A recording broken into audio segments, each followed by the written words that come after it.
Bismillahirrahmanirrahim. Assalamualaikum warahmatullahi wabarakatuh.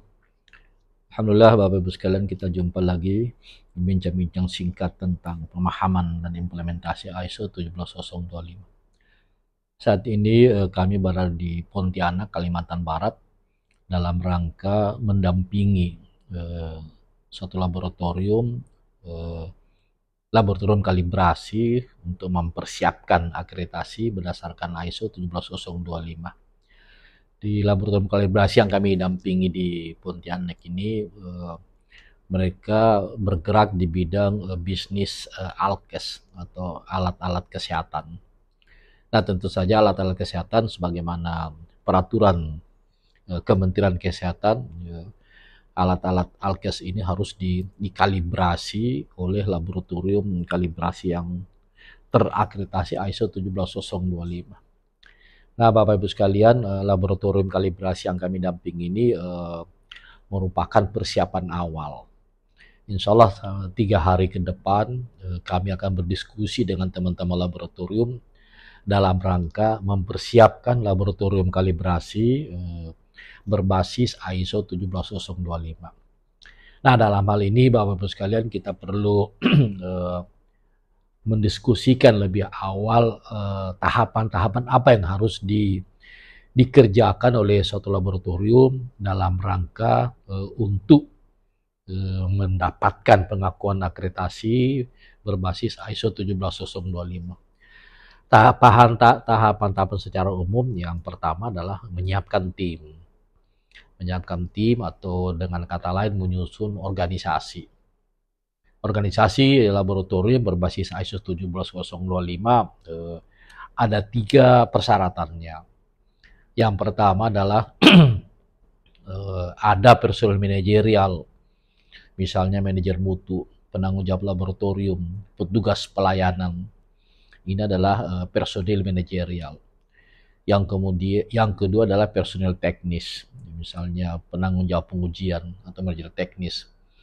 Kemudian teknisi atau operator, petugas pengambil contoh dan seterusnya. Ini syarat yang kedua. Yang ketiga adalah disahkan, di-SK-kan oleh pejabat terkait yang ada di suatu laboratorium. Nah, setelah organisasi ini dibentuk, maka sebagaimana kita pahami bahwa organisasi laboratorium di dalamnya atau subjeknya adalah personel. Nah, personel ini harus berbasis kompetensi. Karena itu tahapan berikutnya adalah menyiapkan kompetensi personil laboratorium. Menyiapkan kompetensi tim untuk beberapa topik. Yang pertama tentu saja kompetensi memahami ISO 17025 tahun 2017. Kemudian paham tentang pengelolaan bahan yang dikalibrasi.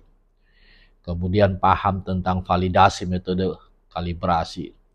Kemudian paham tentang penerapan jaminan mutu hasil kalibrasi. Kemudian paham tentang manajemen risiko.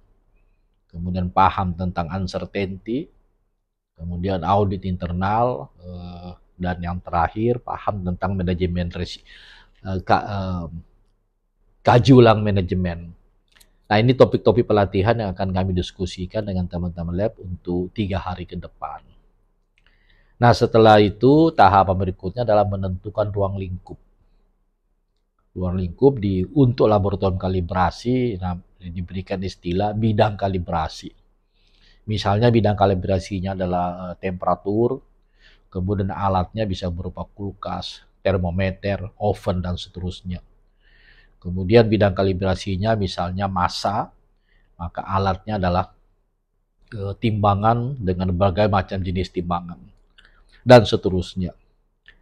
Nah, setelah itu kita diskusi tentang menyiapkan sarana dan prasarana. Mulai daripada sarana ruang pelayanan, ruang peralatan, kemudian ruang tempat dilaksanakannya kalibrasi. Namun ada sedikit tambahan. Beberapa laboratorium kalibrasi melaksanakan kalibrasi secara in situ, yaitu dilakukan kalibrasi di tempat pelanggan mereka. Jika tidak bisa, maka alat tersebut dibawa ke laboratorium kalibrasi untuk dikalibrasi di tempat. Nah, setelah menyiapkan sarana dan prasarana, kemudian menyusun dokumen standar, yaitu kita menyusun dokumen level 1 quality manual, kita menyusun dokumen level 2 quality prosedur atau prosedur kerja, kita menyusun dokumen level 3 work instruction, metode kalibrasi, kemudian kita menyusun formulir-formulir yang berkaitan dengan implementasi, dan yang terakhir kita menyusun master list dokumen. Semuanya ini disebut sebagai dokumen internal. Kemudian ada dokumen yang satu lagi, namanya adalah dokumen eksternal. Jadi ada dua kelompok dokumen yang harus disiapkan. Kelompok pertama adalah dokumen internal, kelompok kedua adalah dokumen eksternal. Setelah selesai dokumen, maka tahapan berikutnya adalah melaksanakan implementasi. Implementasi paling tidak ada 9 atau 10 yang harus dikerjakan. Yang pertama adalah pengelolaan barang yang dikalibrasi, yaitu melakukan kalibrasi secara rutin, baik di tempat pelanggan mereka maupun di laboratorium kalibrasi itu sendiri. Setelah implementasi, kemudian kita melakukan setelah pengelolaan sampel, implementasi yang pertama, implementasi yang kedua melaksanakan validasi metode kalibrasi. Kemudian yang ketiga melaksanakan uji kompetensi personil. Kemudian melaksanakan uji profesiensi atau uji banding antar laboratorium. Kemudian melaksanakan kalibrasi alat mereka sendiri. Kemudian melaksanakan uji kinerja. Kemudian melakukan identifikasi risiko, kemudian melakukan audit internal, kemudian melakukan kaji ulang manajemen. Nah, tahapan-tahapan implementasi ini tentu saja prosesnya cukup panjang. Bisa 2 kali pertemuan offline, masing-masing selama 2 hari, dari pagi sampai sore. Nah, setelah selesai semua ini, Bapak Ibu sekalian, pelatihan sudah selesai, organisasi sudah selesai, pelatihan menyiapkan kompetisi personil sudah selesai, kemudian nyusun dokumen sudah selesai, baik dokumen internal maupun eksternal, kemudian implementasi yang kami sebutkan tadi, 9 tahapan implementasi, maka tahapan berikutnya adalah menyiapkan dokumen pendaftaran. Menyiapkan dokumen pendaftaran secara online, kemudian setelah itu dokumen pendaftaran tersebut yang telah kita upload dilakukan verifikasi diinternalkan. Verifikasi dokumen meliputi dua macam. Yang pertama adalah verifikasi kelengkapan dokumen. Yang kedua adalah audit kecukupan.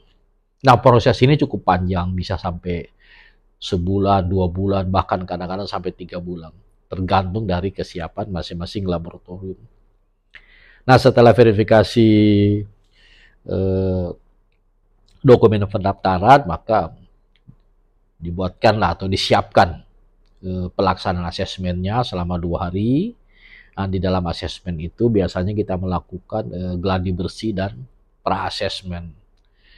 Setelah itu, di dalam asesmen itu sendiri, tim asesorkan melakukan pembuktian kompetensi laboratorium, kompetensi di bidang dokumentasinya, implementasinya, dan recordingnya, laporan-laporan dan formulirnya.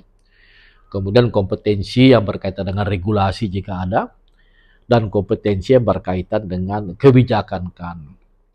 Nah, tentu saja di dalam asesmen ini pasti ada ketidaksesuaian atau non-conformities, NC.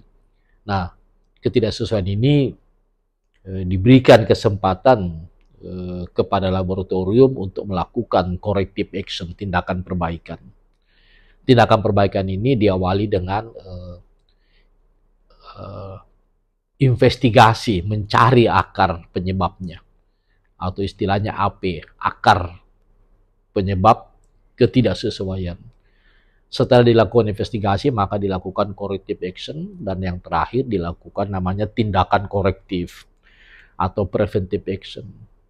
Nah, setelah semua ini dibuatkan tindakan perbaikannya, yang meliputi 3 tahap tadi. Yang pertama, investigasi, yang kedua, corrective action, yang ketiga, tindakan korektif, maka di-upload lagi ke KAN untuk diverifikasi oleh tim asesor. Setelah selesai, maka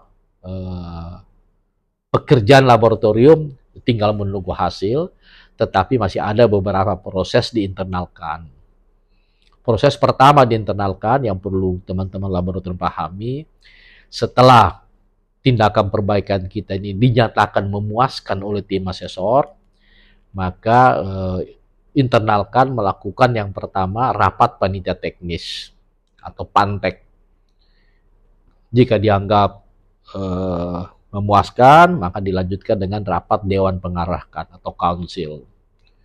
Kemudian setelah rapat Dewan Pengarah KAN, mungkin sudah ada kelulusan. Kita harapkan mereka sudah lulus, diterbitkanlah surat kelulusan, kemudian disiapkan sertifikat akreditasinya, dan yang terakhir adalah penyerahan sertifikat akreditasi. Nah, penyerahan sertifikat akreditasi ini bisa secara online atau bisa elektronik, e-sertifikat, kemudian bisa juga diseremonialkan, yaitu pejabat KAN datang ke Pontianak untuk melakukan proses penyerahan sertifikat akreditasi secara seremoni. Nah, itu tahapan-tahapan utama yang akan kami diskusikan dengan teman-teman laboratorium, dan selama 3 hari ini mereka kita harapkan yang pertama secara fundamental, jika akan mempersiapkan akreditasi yang berupa pengakuan kompetensi laboratorium, maka yang fundamental kita harus meyakinkan kepada teman-teman laboratorium bahwa mereka tahu apa yang akan dikerjakan. Mereka tahu apa yang harus dikerjakan supaya lulus. Karena ini sangat penting, sebab banyak laboratorium yang kami temui, mereka mengalami hambatan di dalam proses persiapan akreditasi. Salah satu penyebab utamanya adalah karena teman-teman laboratorium tidak tahu apa yang mau dikerjakan. Nah, dalam diskusi dengan teman-teman laboratorium, ini yang perlu kami angkat lebih awal. Tahu apa yang harus dikerjakan, yaitu menyiapkan dokumen, melaksanakan pelatihan, kemudian implementasi yang 9 atau 10 tahap tadi, kemudian melaksanakan pendaftaran, dan seterusnya. Nah, setelah itu baru kita bicara tentang time schedule. Time schedule itu variabelnya 2, yaitu activity dan waktu. Sehingga dengan time schedule ini, laboratorium atau manajemen laboratorium bisa membuat target kapan harus mendaftar, kapan harus kapan mereka lulus. Baik Bapak Ibu sekalian, sementara ini dulu bincang-bincang singkat kami dalam rangka mempersiapkan atau mendampingi persiapan laboratorium kalibrasi di Pontianak, Kalimantan Barat. Kita berharap mereka tahun ini targetnya minimal bisa daftar. Syukur-syukur tahun ini bisa lulus akreditasi dari KAN. Demikian Bapak Ibu sekalian, mohon maaf atas segala kekurangan, tetap semangat. Jadikan penerapan sistem mutu bermanfaat bagi kehidupan, berilmu terlebih dahulu sebelum berkata dan berbuat. Assalamualaikum warahmatullahi wabarakatuh.